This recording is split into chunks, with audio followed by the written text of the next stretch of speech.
네, 한국은행 금융통화위원회가 올해 마지막 기준금리를 3.25%에서 3%로 인하했습니다. 환율 불안 때문에 동결 예상이 많았는데 환율보다는 경기 부양이 더 시급하다고 봤습니다. 취재기자 연결해서 자세한 소식 알아보겠습니다.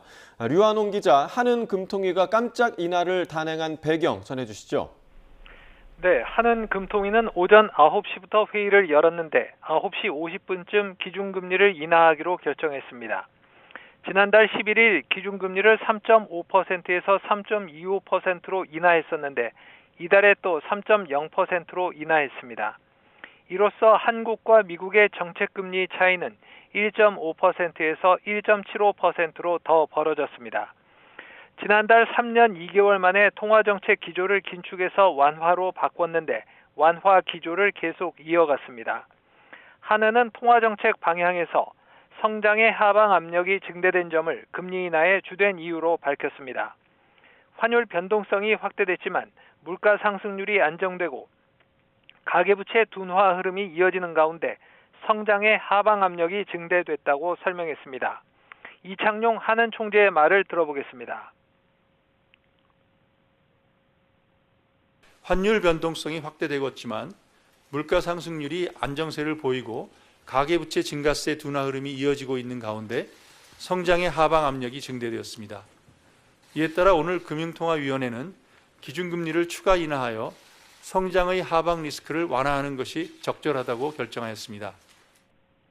이창용 한은 총재는 금통위 회의 후 열린 기자 간담회에서 본인을 제외한 6명의 금통위원 중 4명이 인하, 2명이 동결 의견이었다고 말했습니다. 이 총재는 그 어느 때보다 어려운 결정이었다면서 트럼프 전 미국 대통령의 대선 승리 후 커진 교역 환경의 불확실성을 언급했습니다. 올해 우리 경제는 2분기부터 성장률이 둔화되고 있는 데다 내년 전망도 대외 여건 변화로 좋지 못합니다. 한은은 금리 인하 결정 직후에 바로 올해와 내년 경제 성장률 수정 전망치를 발표했습니다. 이를 보면 올해 경제 성장률 전망치는 기존의 2.4%에서 2.2%로 낮췄습니다. 또 내년 경제 성장률 전망치는 2.1%에서 1.9%로 낮췄습니다. 우리나라 잠재 성장률이 2%라는 점을 감안하면 내년은 잠재 성장률에도 못 미치는 성장을 한다는 의미입니다. 내년 성장률이 1.9%로 예상되는 상황에서 선제적으로 금리를 낮출 필요가 있다고 한은금통위는 판단한 것으로 보입니다. 물가는 다행히 안정 기조를 보이고 있습니다. 한은은 올해 소비자 물가 상승률이 기존에 전망했던 2.5%에서 2.3%로 낮아질 것으로 내다봤습니다. 내년 소비자 물가 상승률도 기존 전망치인 2.1%에서 1.9%로 더 낮아질 것으로 봤습니다. 가계부채도 지난 8월을 정점으로 증가액이 하향 추세를 나타내고 있습니다. 문제는 환율입니다. 이달 들어서 트럼프 전 대통령이 미국 대선에서 승리한 후로 원달러 환율이 심리적 마지노선인 1,400원을 넘는 등 고공행진을 이어가고 있기 때문입니다. 금리가 낮아지면 가뜩이나 불안한 환율을 더 자극할 수 있습니다.